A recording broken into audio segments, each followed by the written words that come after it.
Hypnotherapist Tom Silver, and I just wanted to talk to all of you out there who might not have a real understanding about hypnosis. You know, I have a private practice. I get called by hundreds of people wanting to know if hypnotherapy can help them. Now, some of these people have told me that they have already seen a hypnotherapist, but it didn't work because they didn't think they were hypnotized, and they were still consciously aware of what the hypnotist was saying. I think it's important that we understand that hypnosis and hypnotherapy is not somebody going into some deep trance like a bundle of jelly, not remembering anything that's occurred. Hypnosis is focused, magnified concentration. And under hypnosis, people are still very much aware of what is going on around them. Let me give you an example. You watch a movie, you feel the emotions of the movie, you're hypnotized into the movie, but you're still conscious. You drive your car, you're on automatic pilot, which is your subconscious mind. You reach your destination, you wonder how did I get here? Well, you were still conscious because you were doing the driving, but your subconscious was working for you.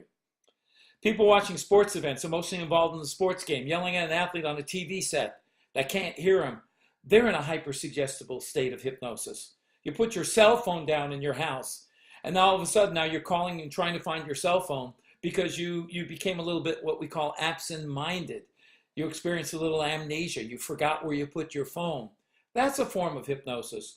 But I think it's important for you to understand this really important message, whether you're a hypnotherapist or you're someone curious about hypnosis, or a person that doesn't think they were hypnotized, or a person who has seen a hypnotherapist but said it didn't work.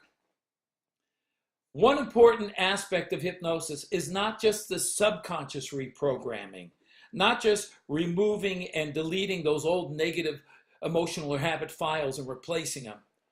Part of the process is you thinking differently.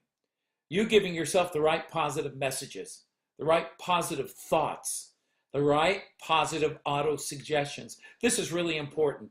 You know, I've worked with people that were on anti-anxiety medicines. I actually had a client the other day who was on antidepressives, but he's still telling me he's sad, he's depressed, life doesn't mean anything to him anymore, he feels hopeless. So why is he on these antidepressants? I said, well, isn't the medicine working for you? He said, no, I don't think it is.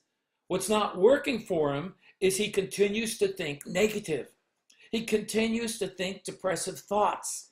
He continues to stimulate his conscious mind in a negative way. And no hypnotherapy, no therapy, even medications might not be effective enough if you continue to think negative. It's like a person coming in to stop smoking. And I work with them, and I remove the emotional attachment. I remove the triggers towards smoking. And the guy leaves the office and says, well, I wish I had a cigarette. Well, he's going to go back to smoking because he is using his thinking mind incorrectly. Hypnotherapy works only if the client changes their thought mind, their thinking mind.